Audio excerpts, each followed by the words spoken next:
Maybe. Hello. Jacob. Yes. What's going on, man? It's Tyler Boyd. You are live on the air. Hey, and thanks for having me. Thanks for joining us. We're glad to have a knowledgeable Kentucky fan as you are. Well, I'm glad to hear that. I appreciate that. That's good. So you're good friends with Kelly, I hear.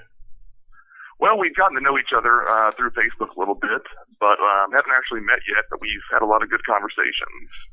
Oh, yeah, that's good stuff. Kelly's a character of his own. He's not here, of course, like usual, but he'll be here eventually. Right.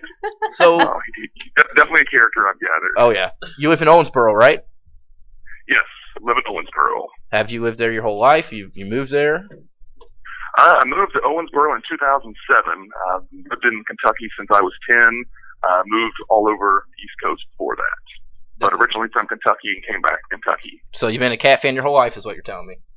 Absolutely, and I was born into it and will die it. That's it. We kind of talked about that before the show started, being born into, Louisville or Kentucky fan. I think both fan bases in the state being, it's just the way it is around here. It's just passion.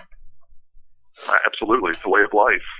Runs through your blood. Oh yeah. So I've been reading your posts and I really enjoy them. You're more of the stat man, which Kentucky side doesn't have. Danielle doesn't post anymore, and I'm just more of the news guy.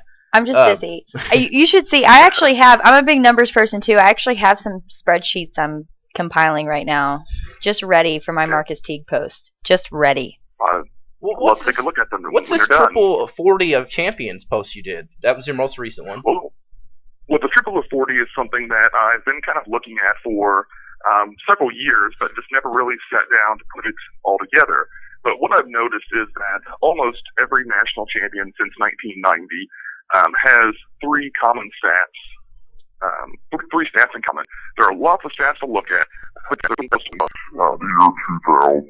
UConn last year is the only exception to the triple 40. And what the triple 40 is that within 3 percentage points up or down, all the national champions have, as a team, shot 40% from the perimeter, had 40 team rebounds, and as a team defense, held their opponents to 40% or less field goal percentage. Now, so go ahead. No, go ahead.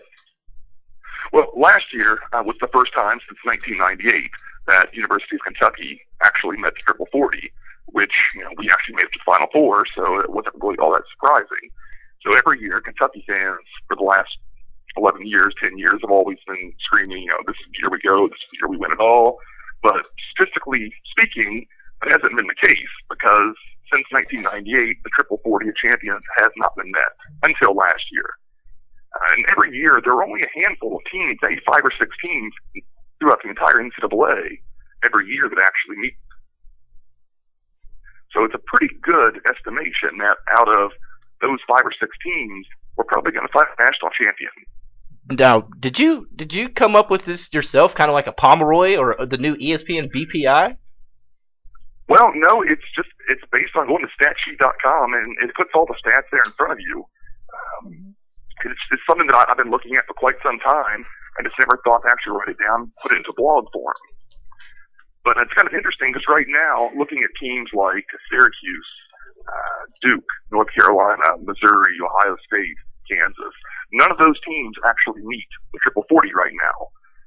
U of L is actually very close, but they don't quite meet it yet. Who's closest behind Kentucky right now? Do you know? Right now, I haven't put a lot of time into looking at other teams right now. I've looked closely to see who doesn't meet it. But I would say U of L is pretty close right there.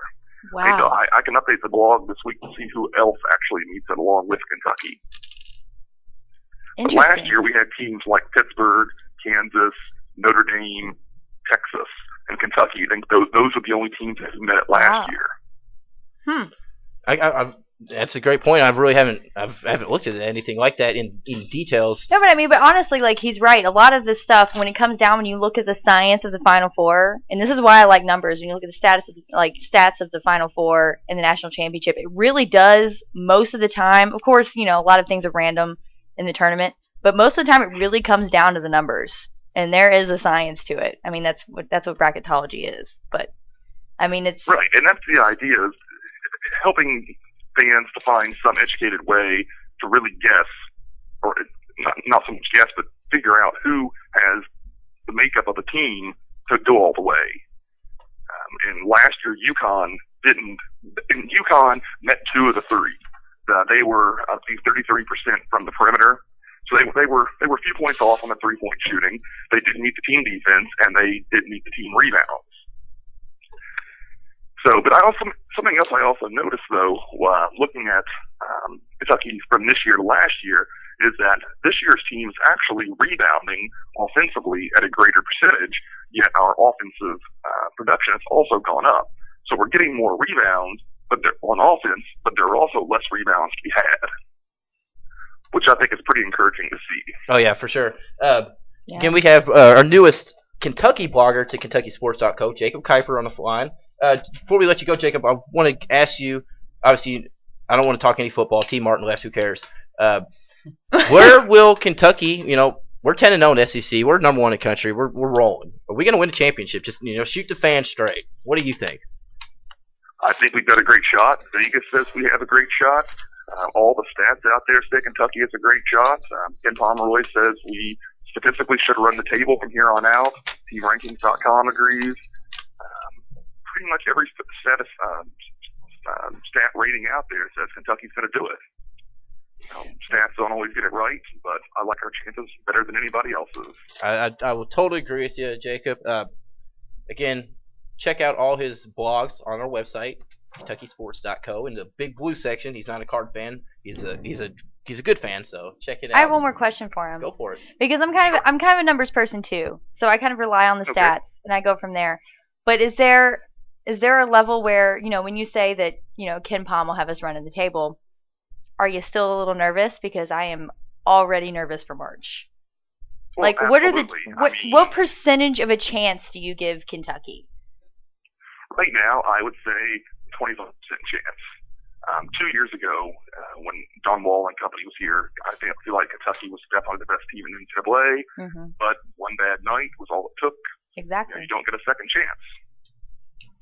So I think, even though Kentucky, I feel like is hands down the best team in college basketball this year, one bad night's all it takes, and someone else having a great night. Yep, you're totally right. Danielle, anything else for Jacob? No? Hey, Jacob, I want to ask you, being a Kentucky fan in Owensboro, are there many U of L fans out there at all? Do you seriously? I'm not trying to be. I just want to know. I would honestly venture maybe 10% of Owensboro Davis County wears red. That's a good percentage. I mean, that's about what I would guess. That's higher than 10% would be generous. Yeah, that's even better. But Jacob, we'll definitely have you on. We got a tournament coming up. We'll definitely be getting back into touch with you. I think we're going to take another commercial break, maybe go one more segment. So we appreciate it. You have a good night, my man. All right. Thanks for having me on. Oh, yeah. Take it easy, Jacob. All right, be good.